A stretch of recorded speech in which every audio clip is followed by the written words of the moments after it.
scored, 16 in the second quarter alone. He was in and out of this game, but extremely efficient. Hey, Philly said, don't sleep on us yet. We're back. We're joined by CBS Sports NBA analyst John Gonzalez and former 16-year NBA pro Al Harrington. The Sixers coming up big with a response after that blowout loss in Game 1. And Al, we're going to talk about just individual performances in a second because they most definitely need to be acknowledged in this conversation. But outside of individual work, what impressed you most about how Philly responded? I mean, they really came out and they responded. I feel like, obviously, having Joel out, they had every reason to come in there and kind of just have the attitude like, we'll go after it in Philly. Hopefully the big fella's back. But they were fearless tonight. They came out. I think Paul George definitely helped, got a little vintage Paul George, early in the game. And then you look at, Maxey, obviously you kind of expect him to play at that level, but we got to give the rookie a lot of credit. I mean, he made big shot after big shot. His energy on both sides of the ball, especially defensively, he was coming up with big steals. I really take my hat off to VJ Escom. Like, he played his behind off tonight. And ultimately, I feel like he was the X factor and the reason why they actually won this game. Yeah, Al's absolutely right. That backcourt was killer tonight for the Sixers. Maxey was great. Edgecombe was great. If we're talking about overall as a team, what surprised me about this is they lose by 32 in Game 1. And Al is right. They had more energy tonight. They had more fight in them. But I want to flag two things here. And this is something that Nick Nurse talked about pregame, where he said they needed to limit turnovers. They had 14 in Game 1. That was more than 3 times as many turnovers as three.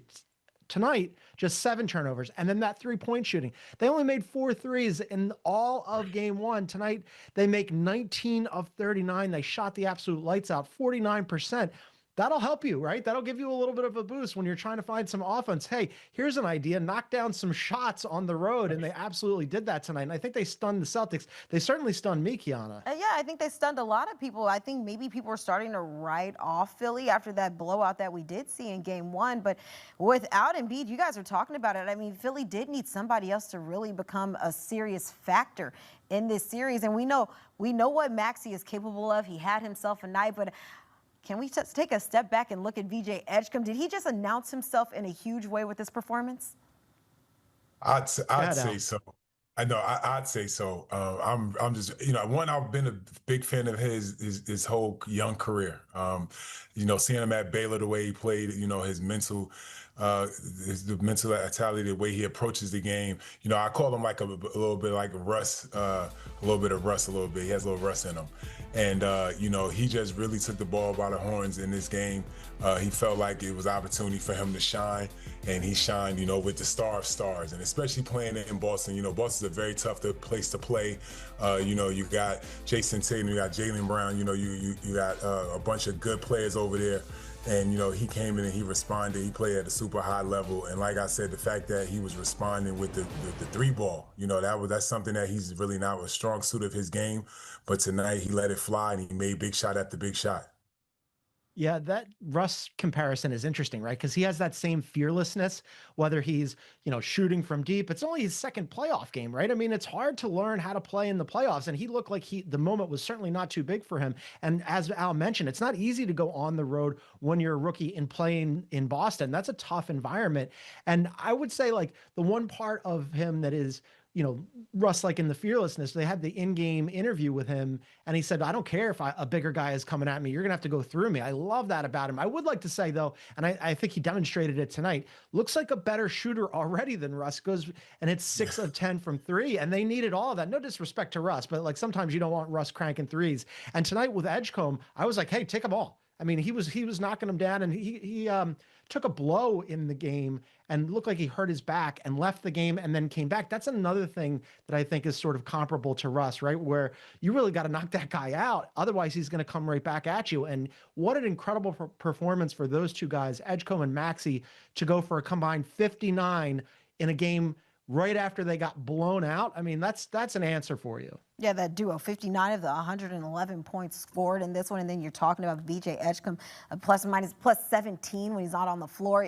That shows just how crucial he was in this game. But, John, do you look at this game as maybe just a bad Celtics night? Or is this a sign that this series has more fight in it than maybe Game 1 suggested to us? Kiana, you know me well enough, and Al's going to learn this about me. I've watched way too many Sixers games in my life to believe that this is going to be a series. I picked this to be a sweep. They got one on the road. I mean, that's a good result for them, but they haven't beaten the Celtics since 1982. That's a long time ago. I did the math. 4 years? I just did it again in my head. I have a hard time believing that they're going to get really into this series. So yes, it was a combination of they had a really good night and the Celtics didn't. And, Jayson Tatum almost goes for a triple-double. Jaylen Brown goes for 36. Nobody else showed up. Bad night from Derek White. Sam Hauser couldn't get anything to fall. Peyton Pritchard couldn't get anything to fall. I'm interested to see what Al thought about the Celtics deciding to play drop coverage with Nikola Vucevic, who Nikola Vucevic has had a really good career. He's never been a plus defender, and he's getting worse. And so they were just inviting the Sixers, to go to the rim against him. So I thought that was a little bit curious. But I'm texting with my Celtics fan friends after this, and they're like just trashing Jayson Tatum. I'm like, what do you want from this guy? He almost goes for a triple-double. Nobody had a good shooting night. He was not the problem tonight. But yes, the Celtics off night for them. Well, as they say, I mean, this is a miss or make league. And, for either team, like if you make shots, you put yourself in a good position to win.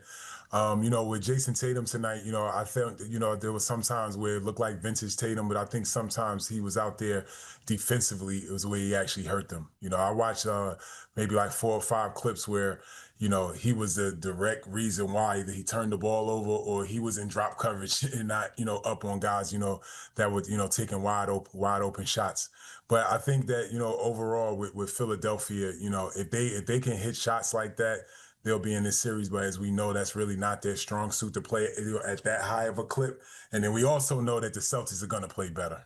All of their supporting cast tonight between Derek, Peyton Pritchard, Sherman, none of them really, stepped up and made shots like they normally do.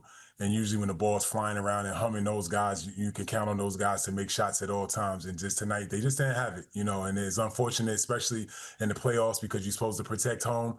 But, the way that they played all year and the culture that they play with, I feel like they can go to Philly and they can win both of those games if they do what they're supposed to do and obviously make shots. Yeah, obviously that's probably the number one thing on their list. But whether it's just maybe an off night for Boston or maybe it was, I don't know, Philly finding a little bit of mojo this series, now going back to Philly, and who knows, they could be feeling themselves. You guys know how this goes.